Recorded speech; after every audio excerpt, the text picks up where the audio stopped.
because I have opinion. Oh, hi! Okay, so we need to talk about ACOTAR. I know 2 books are missing, but I already have them. A Coat of Thorns and Roses, and I'm going to rate the worst to the best book in this series. In case if you don't know, ACOTAR is A Coat of Thorns and Roses series by Sarah J. Maas. It's a series of 5 books so far, and the 6th will be out in probably 2026. Not sure. 5 books are about faith, found families, romance, lot of fights and wars, and too much of drama and also trauma. I know you're gonna have your opinions and I have mine, and if you're offended with any of my rankings, please let me know in the comments. But this is just my opinion and I want to put it out and tell you guys which according to me in this series is the best, but we'll start from the worst. These are just my opinions, so feel free to put your opinions down in the comments. We can have a discussion on that. Okay, so starting from the bottom of the list, and I think a lot of people will agree with me on this one, it would be The Court of Frost and Starlight.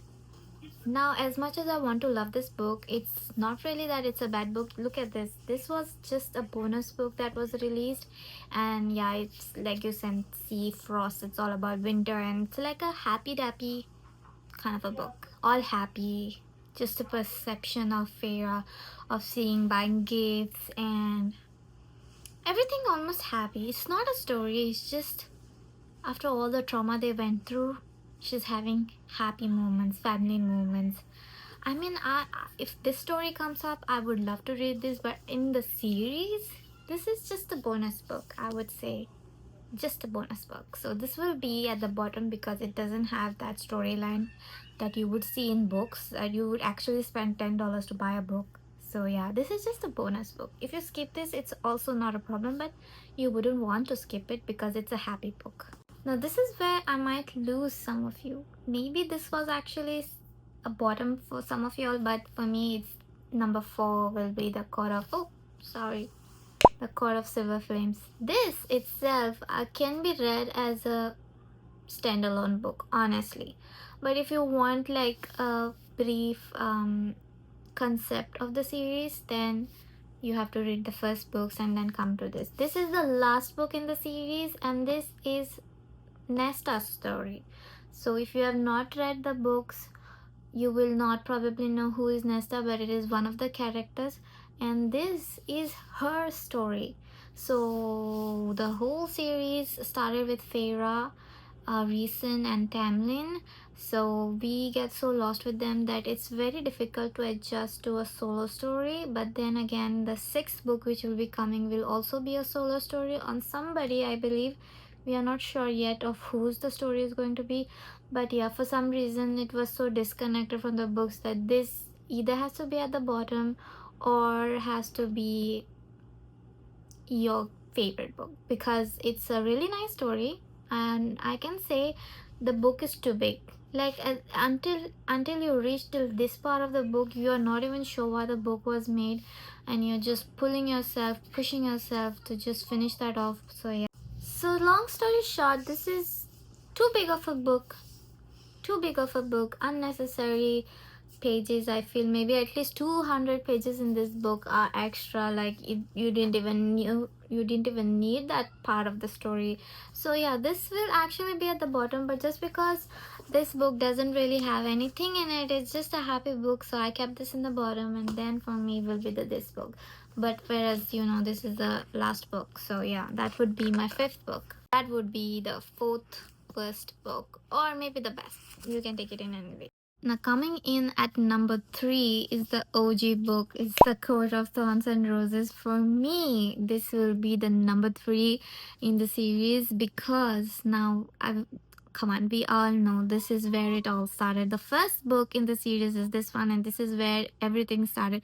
But just once you read all the books, this doesn't make any more sense. So I think this just hits a rock bottom after reading the other books. I'm like, this was like Feyre's trauma story, sort of. But yeah, this is the one that we always talk about, the Beauty and the Beast, where Beast is actually not even the prince. So this is the book where it started, and I have I know many of y'all will say like, this is the first book, this has to be the best book. Trust me, it is the best book to start the series. That's why it's the first book. But once you read this and the other books, you're not gonna have this as your favorite book at all. Now, the most shocking part about this video will be you sort of arguing with me. Why did I put this book as number two?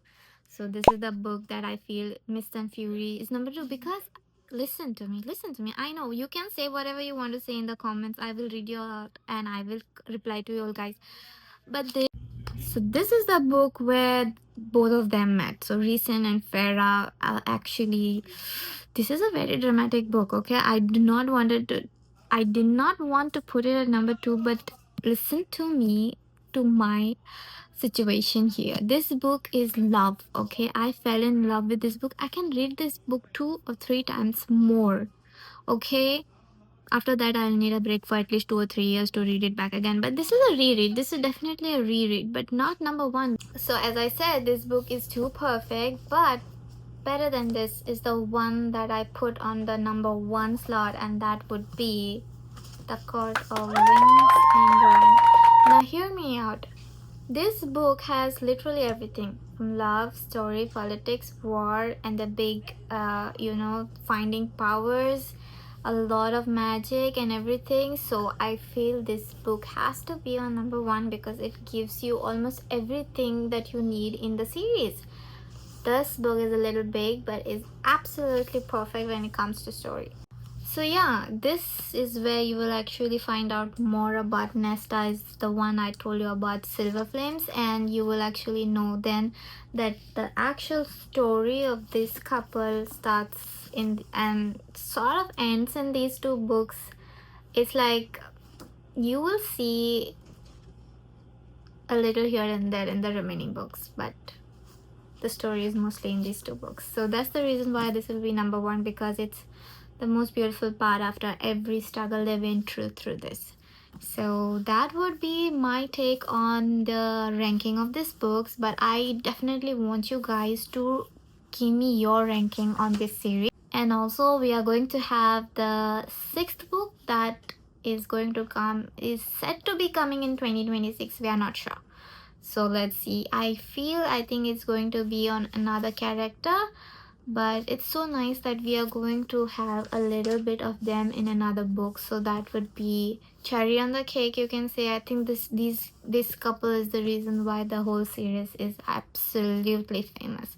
So let me know what's your take on this, and we'll see you next time in next video and with new books.